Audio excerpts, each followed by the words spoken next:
세계적으로 또 우리 한국 교회가 기독교회가 고난 주일을 지키는 1년 절기 중에 하나입니다.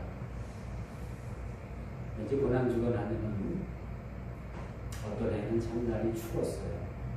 또 어떤 해는 날이 너무 따뜻했고, 또 한 가지 기억할 것은 고난주간에 성도들이 많이 고침받는 것을 저는 여러 해 동안에 좀 많이 봤습니다. 고난주간에 대해서 부활주일이 되면은 우리 성도들의 간증들이 많이 쏟아져요. 그래서 어떤 분은 주님의 음성을 들었다, 어떤 분들은 환상으로 주님을 봤다, 어떤 연세 많으신 권사님은 자기 배를 탁 주님께서 여시더니 끄집어내셔가지고 다시 담으시더래요. 그러고 나서 속병이 났다. 그렇게 간증하시는 분을 지금은 아마 천국 가 계실 겁니다. 너무 오래된 얘기라서 그 권사님의 조남은 제가 잃어버렸어요. 아주 오래된 얘기라서. 그런 사람들을 등등해서 저는 고난의 주간에 많은 그러한 성령님의 역사가 그렇게 일어나더라고요. 그래서 여러분들도 우리 성도들도 이번 고난 주간에 주님 앞에 한번 간절히 사모하는 마음으로, 하나님, 우리도 주님의 고난에 그 십자가에 흘리신 보혈로 우리 모든 죄를 씻어주시고 우리 영과 육을 고쳐주시길 원합니다. 그렇게 한번 기도했으면 좋겠습니다.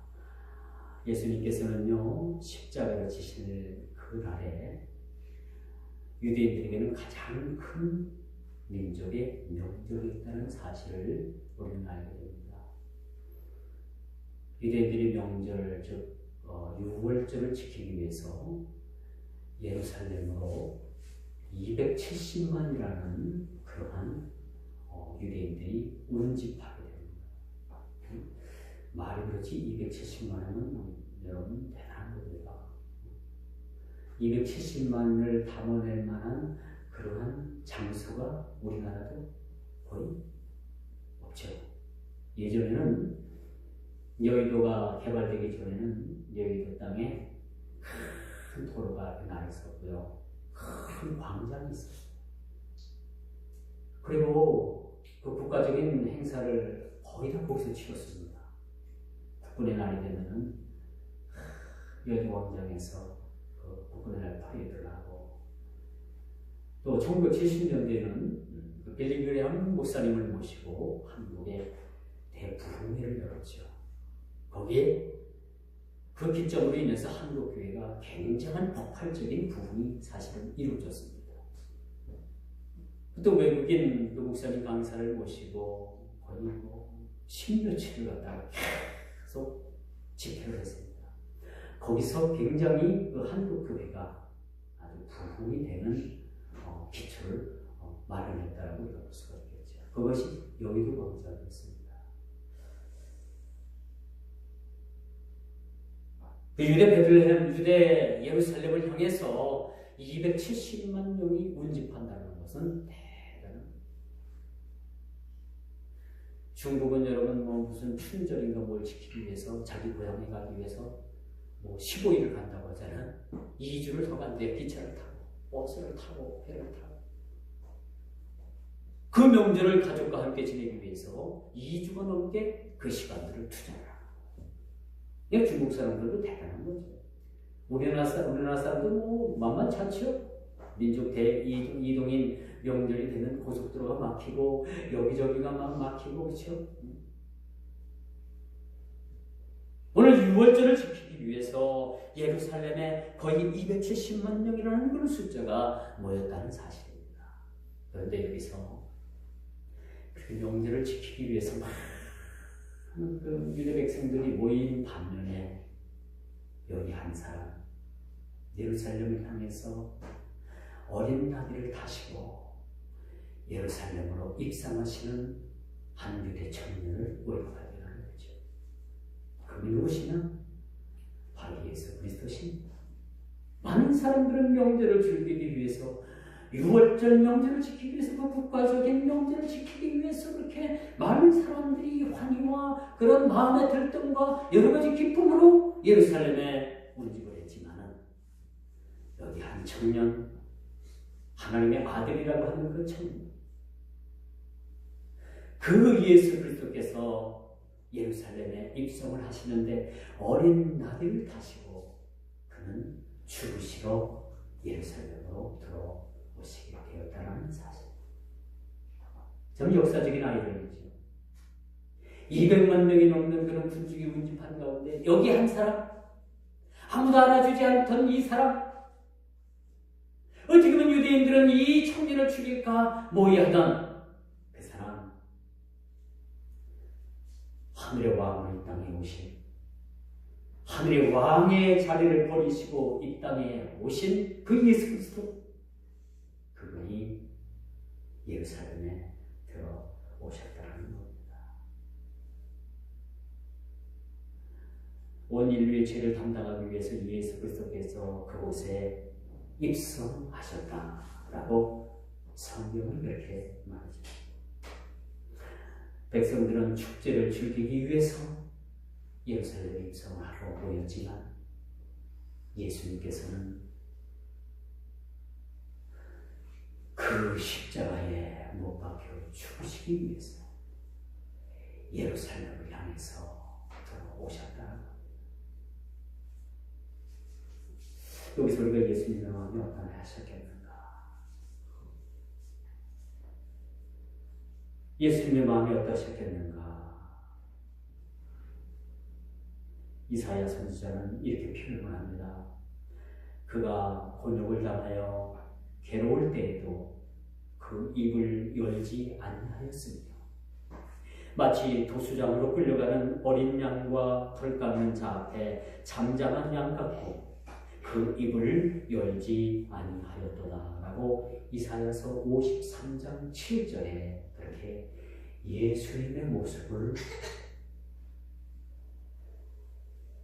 이사야 선지자가 그렇게 예언하는 모습을 보입니다. 예수님께서 예루살렘에 입성하실 때의 마음이 바로 이거였을 거예요. 마치 도수장 앞으로 끌려가는 어린 양처럼. 여러분, 짐승들도요, 도살장에, 도축장에 끌려가면 자기가 죽는다는 것을 안대요. 도축장, 그 마당에 소가 딱 내리면요, 그때부터 소가 그 큰 눈망울 내서 눈물을 툭툭툭툭툭 흘린대요. 짐승도 사실은 이 죽음이 두려운 거예요. 짐승을 우리가 미움이라고 하잖아요. 미련하다고 생각하잖아요. 근데 짐승도 자기 죽음을 안다. 하물며 200만 명이나 함께 운집한 이 예루살렘에 예수님께서 어린 나귀를 타고 예루살렘에 입성하시는 그 마음이 어떠하셨을까? 마치 도수장으로 끌려가는 어린 양과 털 깎는 자 앞에서 잠잠한 양 같았다 라는 이 예언적인 표현의 말씀을 우리는 한번, 다른 아니지만 예수님의 마음을 한번 느껴보자는 것. 이 고난의 주간에, 또한 고난 주일에 예수님께서는 예루살렘으로 입성하시면서 어떤 마음을 가지셨고 마음이 어떠하셨을까? 라는 마음을 한번 생각해 보자는 거죠. 한쪽 편에서는 그 6월절 축제를 즐기기 위해서 모였고 아무도 알아주지 않는 그 예수님은 그저 죽기 위해서 예루살렘에 입성하셨다는 사실을 두고 여러분 어떻게 생각을 합니까? 이런 모습을, 어떤 모습도 여러분들 그림을 그릴 수 있다면 어떤 모습의 표현을 여러분들이 그릴 수가 있겠습니까? 이날은 전 세계에 흩어져 있던 디아스포라 유대인 백성들이 예루살렘으로 모이는 날이었습니다. 그야말로 민족 최대의 명절입니다.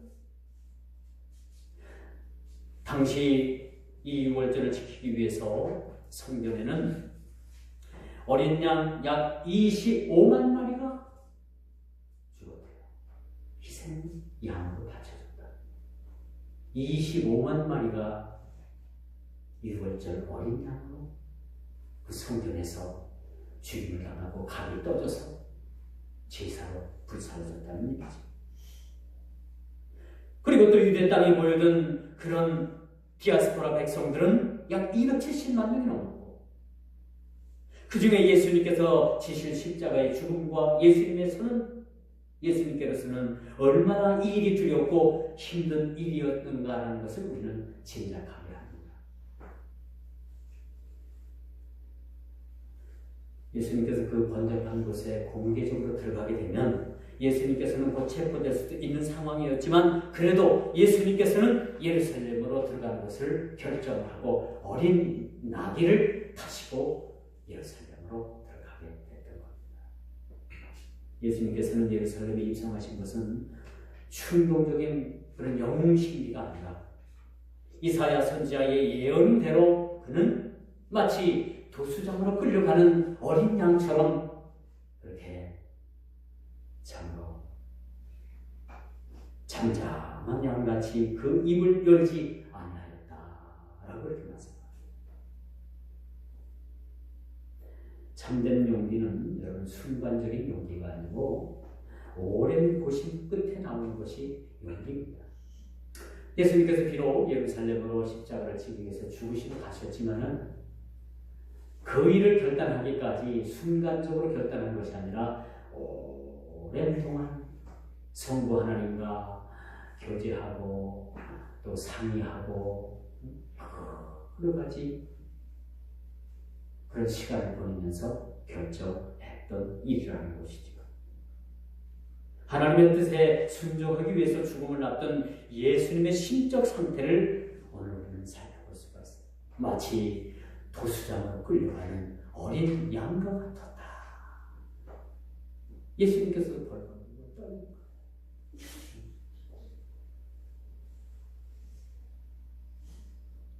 두렵고 떨리는 마음으로 예루살렘에 입성하셨어요. 예수님께서도 사람이십니다.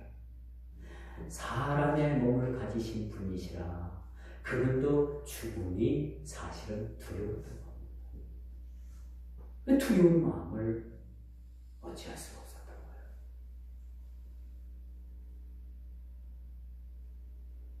그는 겸손해서 두려운 현실 속에서도 평화의 상징인 나귀를 타고 무력이 아닌 평화의 왕으로 예루살렘에 입성을 했다는 것.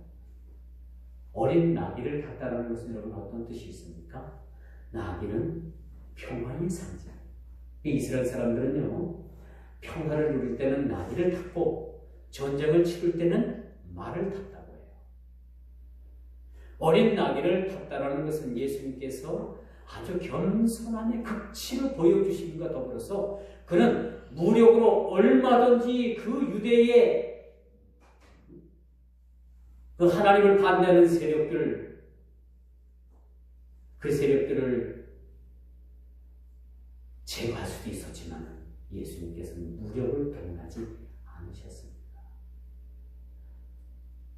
예수님께서는 죽음 앞에서 천사를 동원할 수 있는 그런 능력도 가지고 계셨습니다.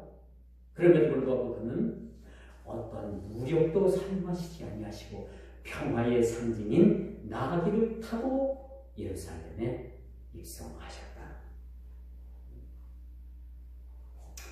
프랑스 파리 가면요, 그런 1806년에 나폴레옹 1세가 아우슈비츠 전투에서 승리를 하고 개선한 기념으로 높이 50m, 넓이 45m로 전 세계에서 가장 큰 개선문이 만들어져서 그 개선문을 전쟁에서 승리를 하고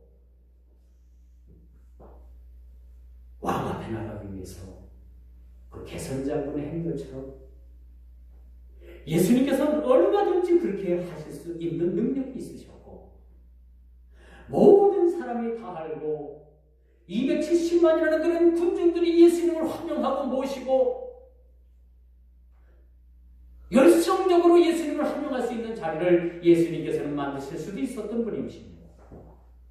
그럼에도 불구하고 그는 그렇지 아니하시고 조용하게 어느 한편 뒤편에 알게 모르게 그저 소리 소문 없이 나귀를 타고 예루살렘에 입성하셨다는, 여기서 우리가 받을 교훈이 있습니다. 예수님께서는 이렇게 죽음의 앞자리까지 나아가기까지 그렇게 겸손하셨다는,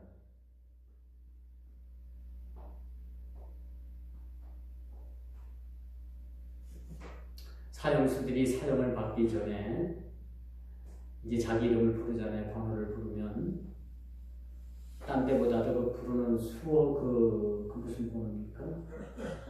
수임 번호인가? 그 번호를 부를 때는 그냥 보통 감정으로 그냥 받아들이는데, 이 사형수가 죽을 날이 되면요, 그 교도관이 자기 그 수임 번호를 부르면 딴 때와는 부르는 느낌이 틀리대요. 그래서 직감적으로 그 사형수는 내가 이제 죽으러 가는구나 라는 것을 느낀다고 합니다. 물론 저는 그런 경험이 없어서 모르겠습니다만 그렇대요. 하몬이라는 영화가 수년 전에 아주 굉장히 눈물을 자아내게 했던 그런 영화입니다. 그렇죠? 그 주인공, 여주인공의 이름이 지금 생각이 잘 안 나는데, 성남시장을 지내셨던 이대호 씨 부인인 그 영화배우 탤런트 겸 그 여자분이 그 하모니의 주인공으로 나왔었잖아요. 그렇죠? 그게 실제로 청주교도소에서 촬영을 했던 영화입니다. 잘 몰라요? 하모니라는 영화 안 봤어요? 그 영화 보고서 얼마나 눈물이 났던지, 그 영화 보고서 눈물 안 흘린 사람은 참 심령이 메마른 사람이라고 저는 생각을 해요. 그 영화 보면서 저도 그렇습니다. 안 오는 척하고 그냥 슬쩍슬쩍 몰래 눈물을 닦아냈는데, 그게 그 유튜브에 한번 올라와 있더라고요. 그 사형수가 이제 자기 수임번호가 불러지고 여자 교도관들이 위해서 그가 이제 그 교도소 그 방안 문을 떠날 때, 그렇게 담담했던 그 여인도 자기 곁을 죽으러 가는 그 자리에서는 어찌할 줄 모르더라고요. 그걸 보면서 누구나 죽음 앞에서는 그렇게 두려울 수밖에 없는 것이다. 여러분, 우리가 예수를 믿어도 죽음이라는 것은 여전히 존재합니다. 그렇죠? 두려움이 존재합니다. 순간적이지만 두려움이 우리에게 엄습해 옵니다. 인간이기 때문에.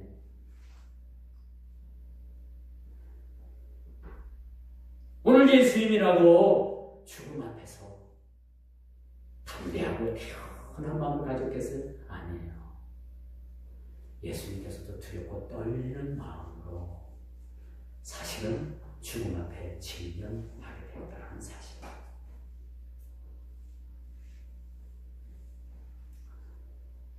이처럼 예수님의 죽음은 예수님께서도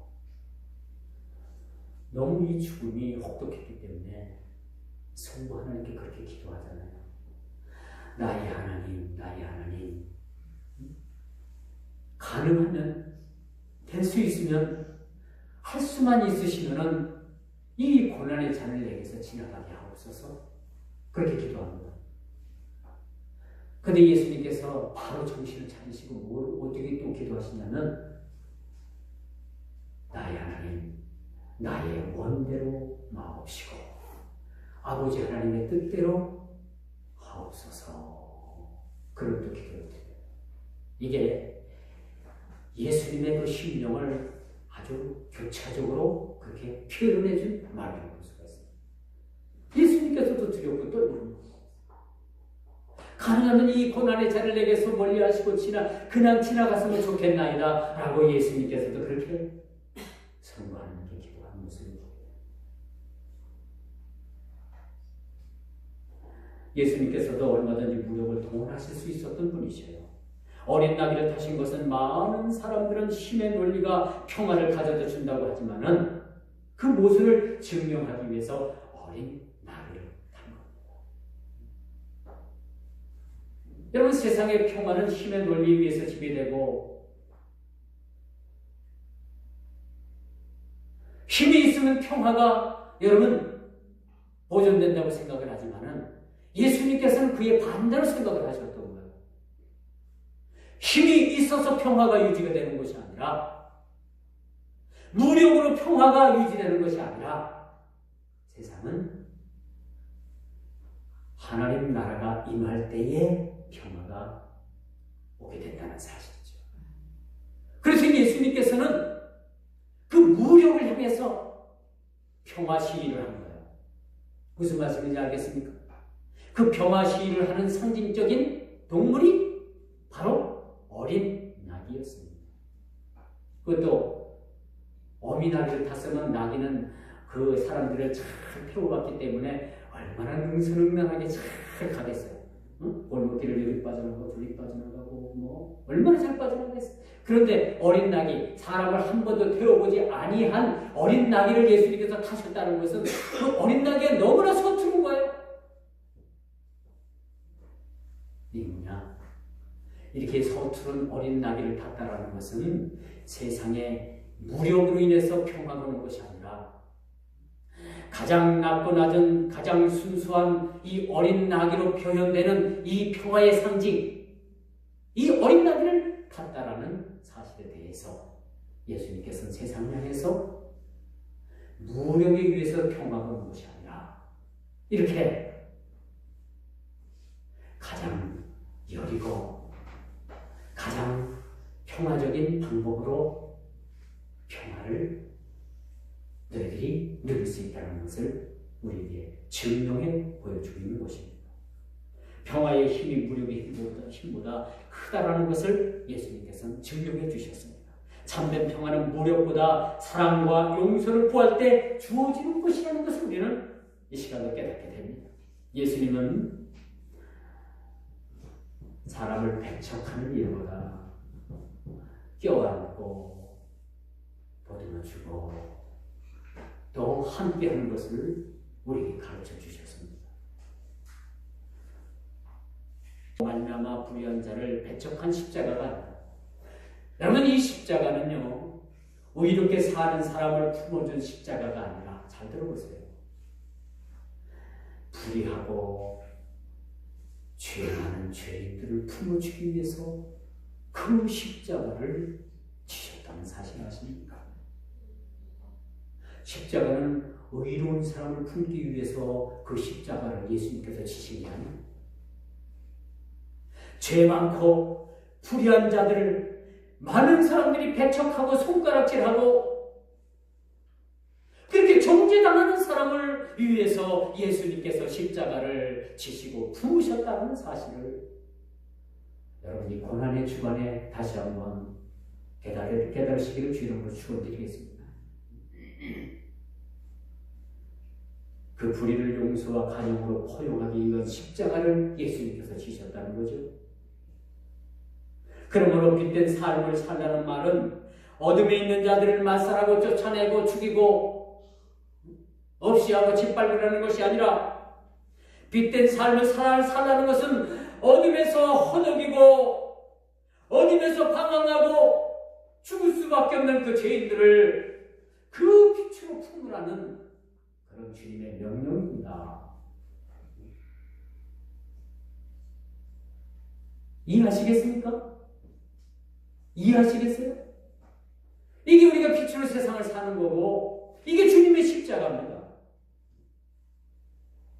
어둠에서 방황하는 자들을 빛으로 이끌어내기 위한 고난의 십자가의 죽음으로 몸부림치셨던 분이, 그 십자가에서 몸부림치셨던 분이 바로 예수 그리스도라는 사실을 우리가 알게 되는 거죠. 우리는 너나 할것 다 부족한 사람들입니다. 십자가의 대속의 은총까지도 받을 수 없는 그러한 완전 지옥의 나라로 떨어질 수밖에 없는 그런 존재들이었습니다. 그런 십자가로 예수님께서 우리를 품으셨다는 거죠. 십자가의 은혜를 의지하지 않으면 잠시도 스스로 설 수 없는 나약한 존재들이라는 것을 우리는 알게 됩니다. 우리가 얼마나 나약한 존재들인가. 비록 여러분 불과 30cm 정도 높이도 안 되는 데서 여러분 30cm도 안 되는 곳에서 여러분들 땅바닥으로 한번 떨어졌다고 생각해봐요. 아이들은 몸이 유연해가지고 안 다치지만 보통 제 나이나 여러분들 앉아 계신 여러분들 연세 드신 분들 나이 연세에 30cm에서 발을 헛게 돼서 땅바닥으로 여러분 떨어져서 나뒹굴었다고 생각해요. 필경 어디 한 군데든지 안 다친다고 생각해요. 이렇게 낮은 한 잡밖에 안 되는 그러한 높이에서도 인간이 떨어지면 깨집니다. 찢어집니다. 부서집니다. 이렇게 연약하기 그지없는 것이 우리 인생이라는 사실이에요. 편견과 이념과 줄서기로 갈라지고 멍든 우리들의 모습들을 그분께서는 십자가로 품으셨습니다. 동이다 서다 할 것 없이, 진보다 보수다 할 것 없이 우리는 서로 품고 가야 되는 그런 예수 그리스도의 정신을 우리가 개선받았다는 사실입니다.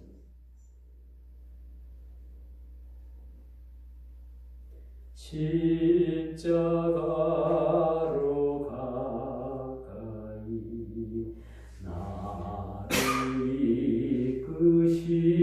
이끄시고 거기 흘린 보혈로 정케 하옵소서. 십자가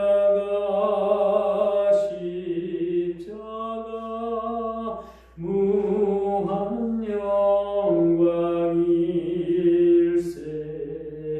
요단 강을 건넌 후 영원한 시온에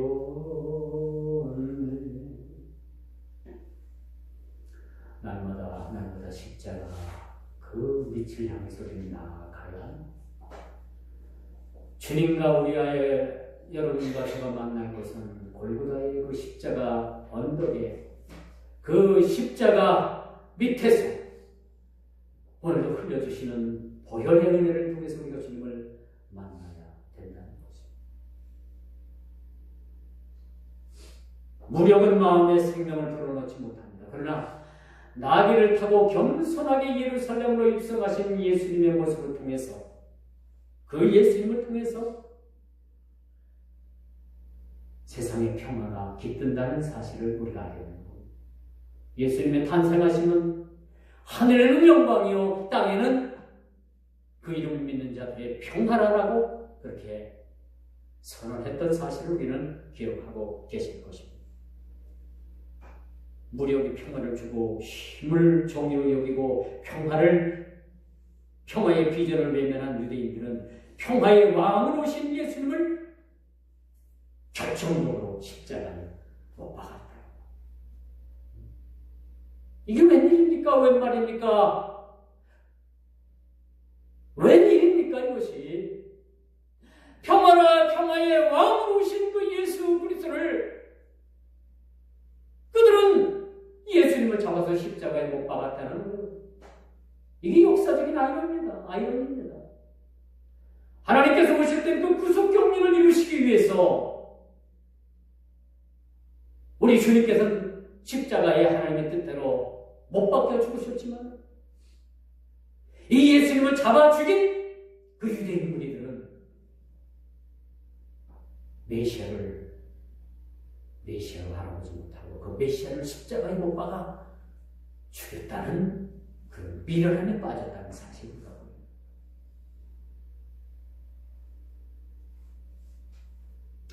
결정적인 것은 예수님을 십자가에 못 박아 죽이셨다는 것. 그런데 여러분, 나는 유대인이 아니라서 너무너무 좋아. 그 시대에 안 태어나서 너무너무 좋아. 아니, 저와 여러분들도 똑같이 예수님을 십자가에 못 박았다는 거예요. 응? 인정하죠? 인정 못해요? 내가 살기 위해서, 내전을 사랑받기 위해서 내가 스스로 예수님의 십자가에 못 박혀 죽으시겠다는 사실. 이것 또한 우리 인생의 역사적인 이런 이제 말씀의 결론을 맺을게요. 오늘 우리는 고난의 주관의 시작점에 서 있습니다. 이번 고난의 주관을 통해서 주님의 고난의 고통을 영적으로 또 여러 가지 진리적 차원에서 우리가 깊이 받아들이고, 또 예수님의 고난을 우리가 깊이 말씀을 통해서 우리가 성찰하고 또 깨닫게 되는 계기가 되기를 바랍니다. 지금도 지구 전 곳곳에는 비폭력에 의한 평화의 추구자들이 많은 시련과 핍박을 당하고 있습니다. 중국 정부가 내년까지 자국에 있는 모든 선교사들을 다 내보낸다고 하잖아요. 중국이 이제 더 이상 기독교를 받아들이지 않겠다는. 그리고 중국 스스로가 그렇게 인정한 그 삼자교회 같은 교회는 성경을 뜯어고치고 지금 성경을 개정하는 작업이 이루어지고 있대요. 많은 그 중국의 학자들에 의해서. 우습죠? 아니 성경 이 말씀을 어떻게 뜯어고칩니까? 이단들이나 뜯어고치는 거죠. 중국에서 그렇게 자기네들 입맛에 맞게 성경을 지금 고치는 개정 작업을 하고 있다는 거예요. 이런 시대에 우리가 살아가고 있습니다.